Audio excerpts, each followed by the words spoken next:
Lima, Perú. El lunes último usted anunció algo que causó mucha sorpresa en el Perú, que México había enviado una delegación de su gobierno para ayudar a nuestro país en momentos difíciles.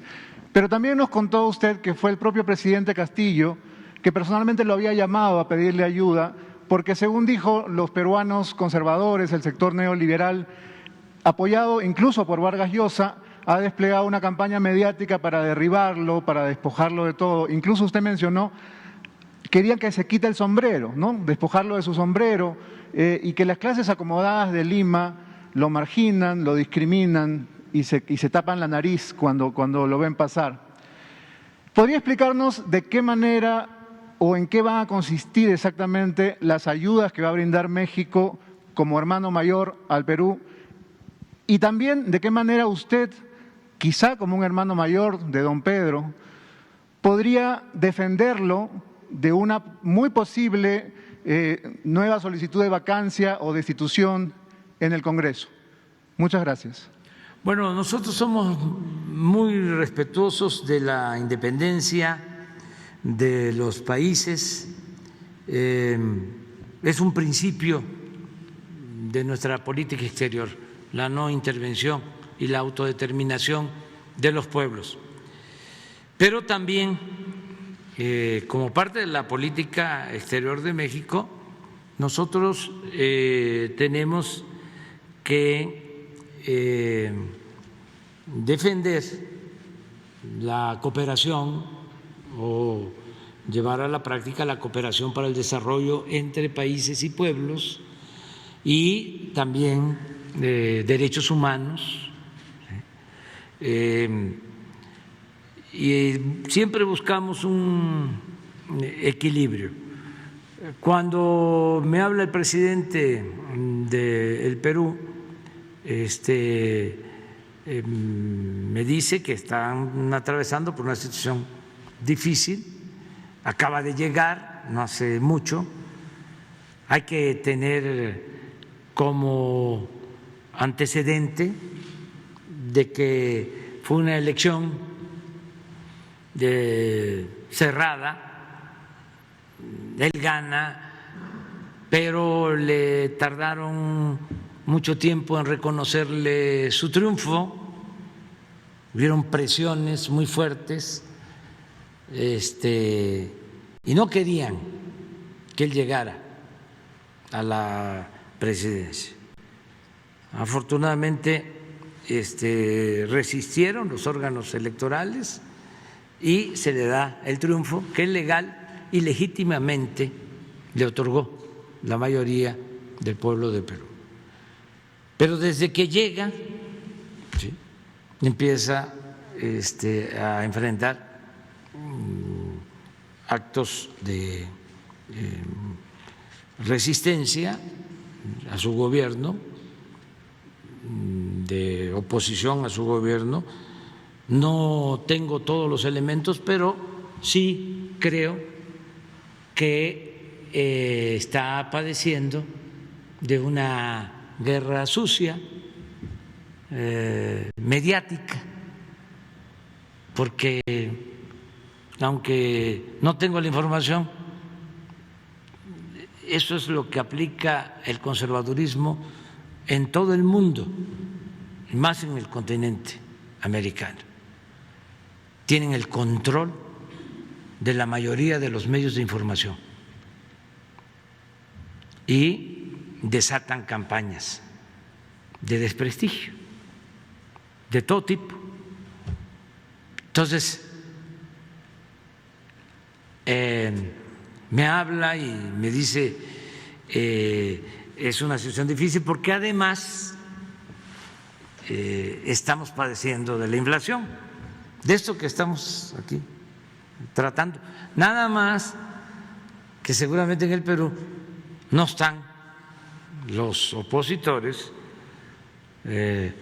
contextualizando, no están explicando de que esto se está produciendo en Estados Unidos y que no se daba desde hace 40 años y que en Europa llevaba también 30 años sin padecerse la inflación que ahora tienen, sino seguramente se lo están cargando todo, ¿no?, al presidente Castillo,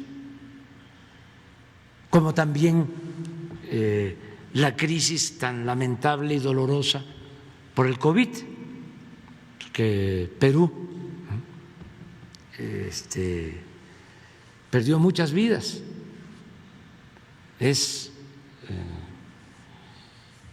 triste decirlo, de que es el país del mundo con más muertos. Y eso, pues no es culpa de él.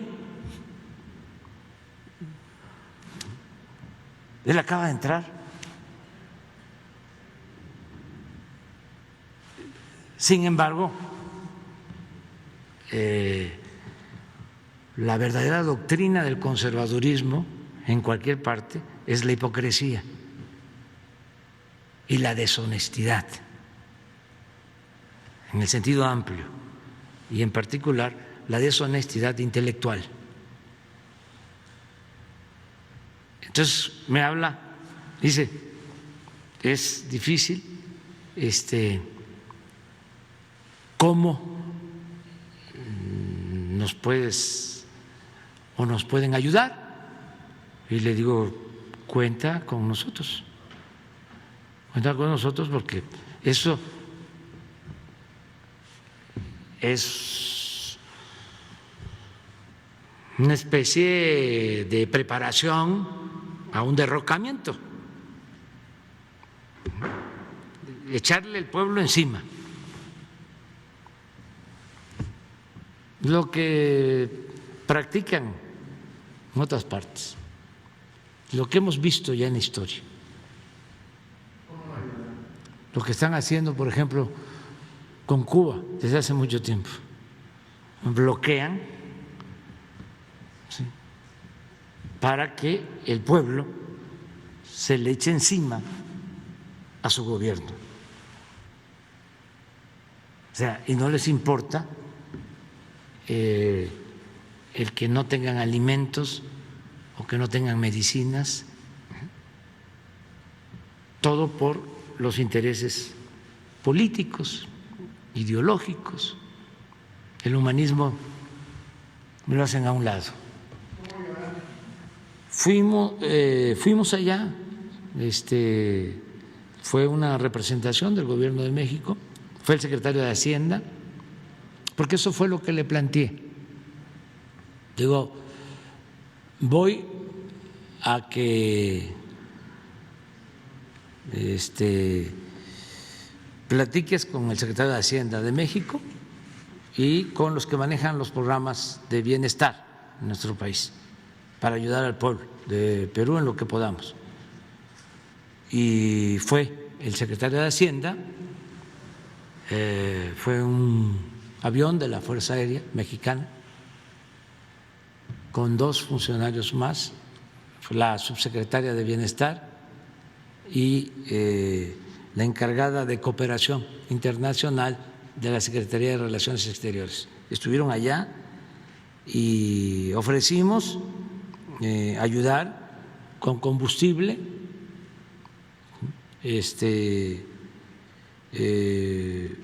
se ofrecieron vacunas, pero ya la verdad tienen vacunas, ¿sí?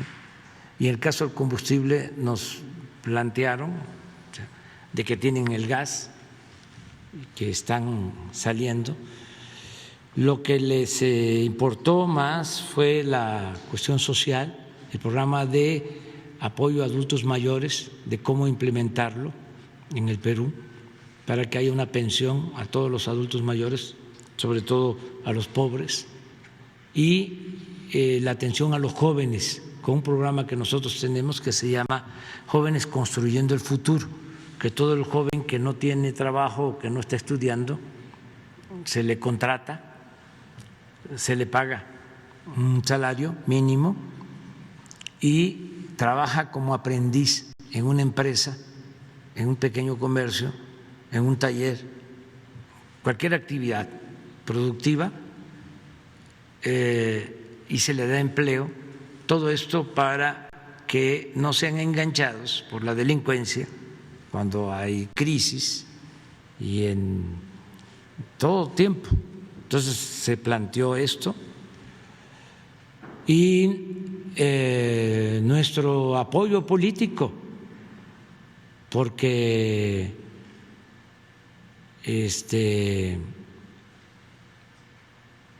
hay información de que han habido agresiones,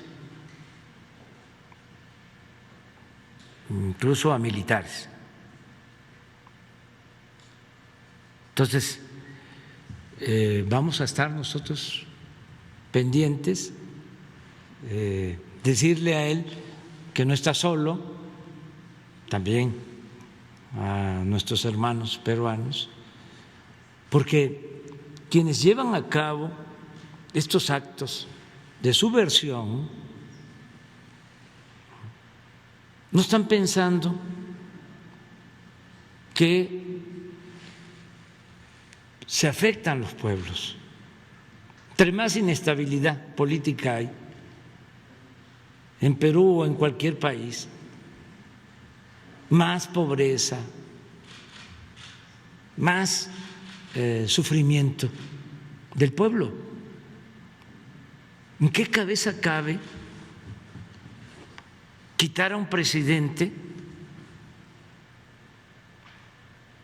a 2 meses o 3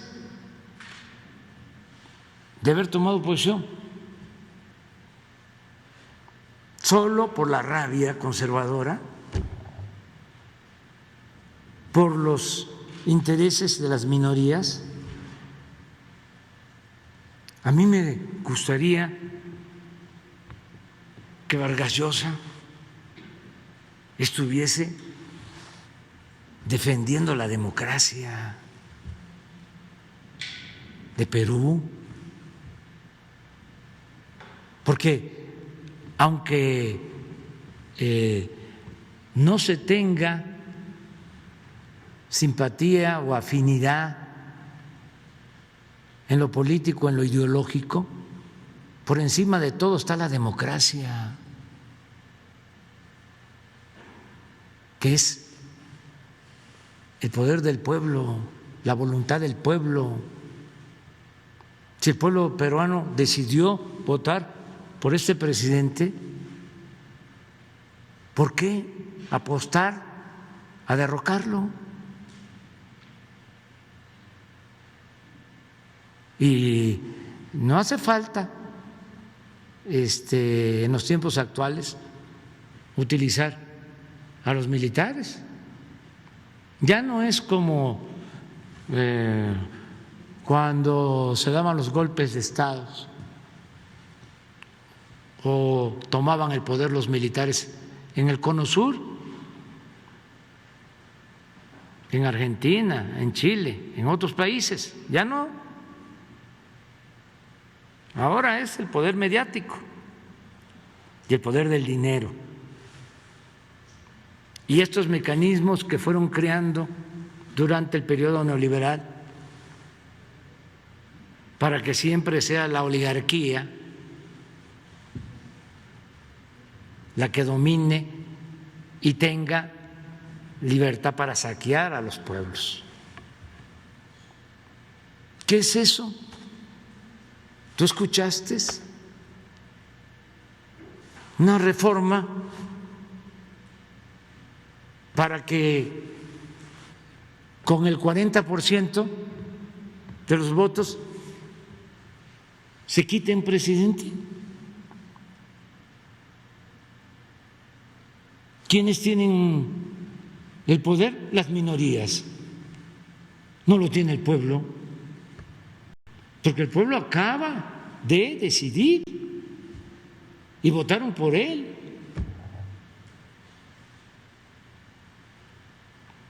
Entonces, nuestra fraternidad al pueblo de Perú, nuestro apoyo al presidente, electo, legal, legítimamente constituido del Perú.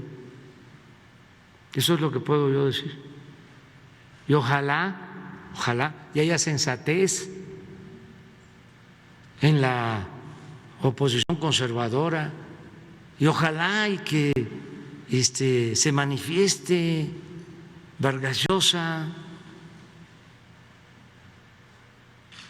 para que su pueblo, sus paisanos, aunque él ya tenga la doble nacionalidad, la peruana y la española, pero pues él hizo su carrera ahí, ahí creció, ahí fue candidato, ahí escribió sus libros, todavía hasta este libro de Como pez en el agua, donde narra todo lo que fue su proceso de elección, lo que le hicieron, lo debería de llevar a actuar de manera consecuente. Ahora me entero que en vez de ocuparse del Perú, primero nunca escuché nada de él cuando la pandemia estaba devastando a Perú y dañando a su pueblo. Nunca escuché nada de llamar a la solidaridad para que no faltaran las vacunas y se atendiera al pueblo de Perú. Ahora, con lo de Castillo, el presidente Castillo, él apoyando a la señora,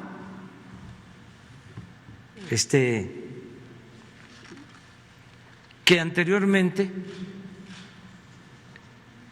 era su opositora, el papá de la señora, el señor Fujimori, fue al que él enfrentó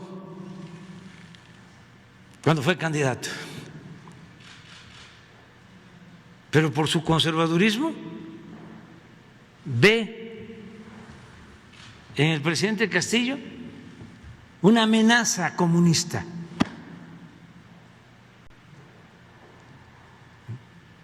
Y ahí va a apoyar a la señora Fujimori. Su conservadurismo, ¿no? Cuando he hablado con el presidente Castillo 2 veces, es un hombre bueno, esa es mi impresión, no es de malas entrañas y quiere el bien para Perú y sobre todo para los pobres de Perú, que han sido siempre olvidados.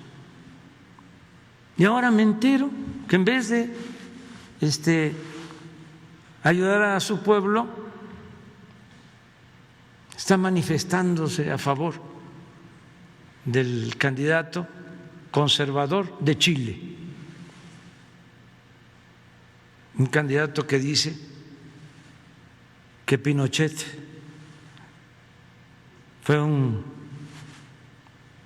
paladín de las libertades. A ese candidato está apoyando el señor Vargas Llosa. Pero bueno, todo nuestro respeto, ¿no?, para él. Un gran escritor. Pero una cosa es el ser intelectual, el ser escritor, y otra cosa es la política. Y sobre todo la política que tiene que ver con hacer historia, que tiene que ver con apoyar a los pueblos, con tenerle amor al pueblo. Yo estoy de acuerdo de que él no podía estar apoyando a dictadores de América Latina, como apoyar a Trujillo, que por cierto es uno de sus mejores libros, la fiesta del chivo. Y a partir de ahí ya, porque cuando los escritores, decía un crítico ruso, se entregan por entero a la mentira, pierden hasta la imaginación y el talento. Ya no le he leído algo tan bueno como lo que escribí antes. Ahí nos vemos. Adiós.